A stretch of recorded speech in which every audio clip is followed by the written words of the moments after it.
네, 남북 스키 선수단이 마식령 스키장에서의 합동 훈련을 시작했습니다. 방북한 우리 선수들은 처음으로 경험해본 마식령 스키장에 대해 긍정적인 반응을 내놨습니다. 소재형 기자입니다. 이른 아침부터 양양공항에 도착한 우리 선수들은 굳은 표정으로 방북 일정이 확정되기만을 기다렸습니다. 대북 제재를 둘러싸고 미국 등 국제사회와의 조율이 방북 직전까지 완료되지 않았기 때문입니다. 출발 1시간 전에야 방북이 확정된 선수들은 비로소 안도의 환숨을 내쉬었습니다. 쉽게 접할 수 있는 경험이 아니니까 평창올림픽을 앞두고 이런 훈련 예정이 있으니까 저희에겐 좋은 기회가 될 거라고 생각해요. 대한스키협회 김남영 부회장을 단장으로 하는 우리 선수단은 평창올림픽에 출전하지 않는 고등학생부터 실업팀 소속 국가대표 상비군 선수들로 이뤄졌습니다. 크로스컨트리 선수 12명과 알파인 스키 선수 12명을 포함해 모두 31명이 마식령 스키장으로 향했습니다. 기다리고 있던 북한 선수들과 자유훈련에 임한 우리 선수들은 마식령 스키장의 코스와 설질 등에 대해 전반적으로 만족감을 표한 것으로 전해졌습니다. 이번 공동훈련에는 평창올림픽에 출전하는 스키 선수 일부도 함께했습니다. 둘째 날 친선 경기와 합동훈련을 소화하는 우리 선수단은 1박 2일의 짧은 일정을 마무리하고 양양공항을 통해 돌아옵니다. 돌아오는 전세기에는 이미 진천 선수촌에 입촌한 여자 아이스하키 선수들을 제외한 평창올림픽에 참가하는 32명의 북한 선수단이 함께 올 예정입니다. 양양에서 연합뉴스TV 소재형입니다. 네, 금강산 합동문화 행사를 일방적으로 취소한 북한이 마식령 스키장 공동훈련에는 적극적인 모습을 보인 것으로 알려졌습니다. 동해 하늘길도 허용했는데요. 김정은 위원장의 치적 사업인 마식령 스키장을 홍보하기 위한 의도라는 분석이 나옵니다. 이봉석 기자의 보도입니다. 북한이 금강산 합동문화 행사의 취소 이유로 내세운 것은 건군절 열병식에 대한 국내 언론의 보도 태도였습니다. 그러나 마식령 스키장 공동훈련에 대해선 취소하겠다는 으름장조차 없었고 오히려 적극 지원해온 것으로 알려졌습니다. 특히 북한은 양양국제공항을 떠난 우리 국적기가 동해 하늘길을 통해 갈마 비행장에 착륙하는 것을 처음으로 허용했습니다. 대량 현금 지원을 금지하는 국제사회의 대북 제재를 의식해 비행장 이용료 등도 받지 않았습니다. 북측이 공항 이용 등 제반 편의를 제공하며 비행장 이용료 및 영광 통과료는 따로 지불하지 않는 것으로 알고 있습니다. 이에 따라 평창 동계올림픽을 계기로 남북을 잇는 하늘길이 2년여 만에 다시 열리게 됐습니다. 북한이 같은 남북 행사에 대해 차별적 태도를 보인 것은 북한이 마식령 스키장을 김정은 위원장의 치적 사업으로 선전하고 있는 것과 무관치 않다는 분석이 나옵니다. 마식령 스키장은 김정은 위원장의 최대 치적이라고 북측에서 알려져 있고 그 과정에서 국제사회 남측에 적극적으로 홍보할 수 있는 그런 대상이다 이렇게 평가를 하는 것 같습니다. 북한은 마식령 스키장이 위치한 원산 지역을 금강산과 묶어 국제관광지구로 개발한다는 계획을 가지고 있습니다. 연합뉴스TV 이봉석입니다.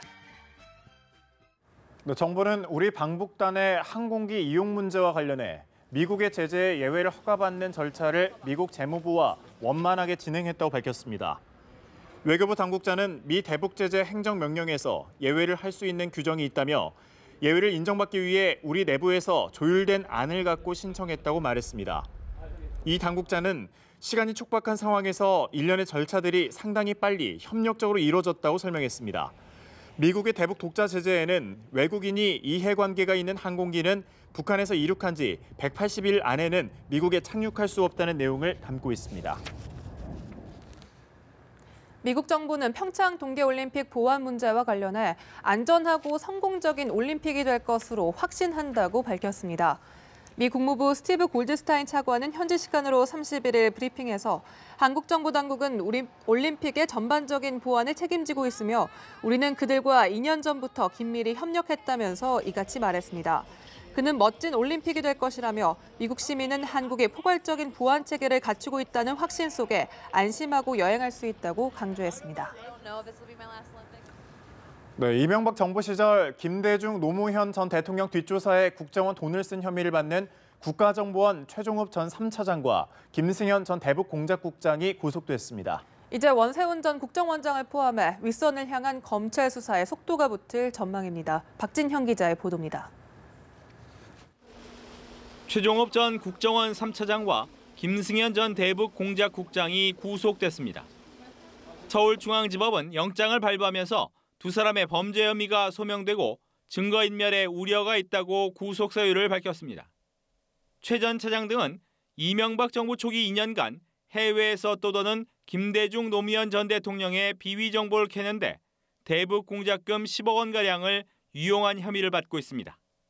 김 전 대통령 공작에는 데이빗은, 노 전 대통령에 대해서는 연어라는 작전명을 붙여가며 뒷조사를 벌인 것으로 전해졌습니다. 김 전 국장은 원세훈 당시 국정원장이 개인적으로 쓴 서울 시내 특급 호텔을 1년 가까이 빌리는데 수십억 원을 쓴 혐의도 받고 있습니다.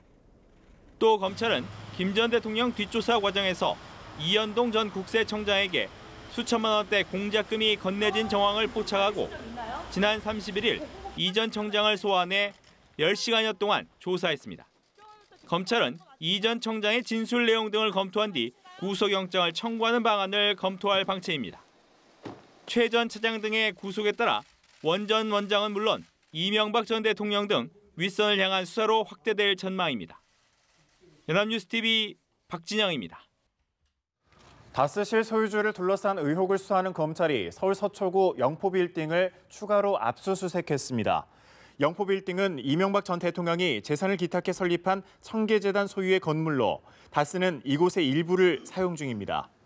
서울중앙지검은 건물 지하에 또 다른 창고 등에 보관 중이던 다스 관련 서류 등을 확보한 것으로 전해졌습니다. 압수물 중에는 다스 자회사에 대한 투자 내용이나 2007년 다스의 실소유주 의혹과 관련한 검찰 수사 재판과 관련한 문건도 있는 것으로 전해졌습니다. 다스 사무실 창고에서 이명박 정부 청와대 문건들이 이렇게 나오면서 다스 실소유주를 밝히려는 검찰의 수사가 급물살을 타고 있습니다. 다급해진 이 전 대통령 측은 문건을 대통령 기록관에 넘겨달라고 요청했지만 검찰은 거부했습니다. 정호윤 기자입니다. 검찰은 지난주 다스의 서울 사무실을 압수수색하며 창고에서 청와대를 의미하는 BH 문건을 다수 확보했습니다. 문건 분석이 한창이던 지난 주말, 이명박 전 대통령 측은 검찰에 압수물 중 대통령 기록물이 포함돼 있으니 이를 대통령 기록관으로 넘겨달라는 공문을 검찰에 보낸 것으로 확인됐습니다. 검찰은 그러나 문제 청와대 문건에 대한 압수수색 영장을 추가로 발부받으면서 이 전 대통령 측 요구를 일축했습니다. 검찰이 확보한 문건은 다스의 실소유를 밝히는 것과 관련해 이 전 대통령에게 뇌관으로 작용할 거란 관측이 지배적입니다. 2011년 다스가 BBK에 투자했다가 손실을 본 140억 원을 돌려받는 과정에서 이명박 정부가 권력기관을 동원했다는 사실이 드러날 경우 이 전 대통령은 직권남용 혐의를 피하기 어렵기 때문입니다. 검찰 관계자는 이 전 대통령과 당시 청와대 인사들이 무관하다고 주장하는 다스의 창고에 그런 자료들이 보관돼 있다는 자체가 증거로서 의미가 있다고 힘주어 말했습니다. 외부 유출이 극도로 제한된 청와대 문건이 일반 회사 창고에 버젓이 보관된 사실만으로도 다스와 이명박 정부 청와대 간의 긴밀한 관계를 나타내는 핵심 증거가 될 거라는 의미입니다. 검찰은 이 문건이 다스의 창고까지 흘러간 경위를 조사하면서 대통령 기록물 관리법 위반 여부도 검토한다는 방침입니다. 연합뉴스TV 정호윤입니다.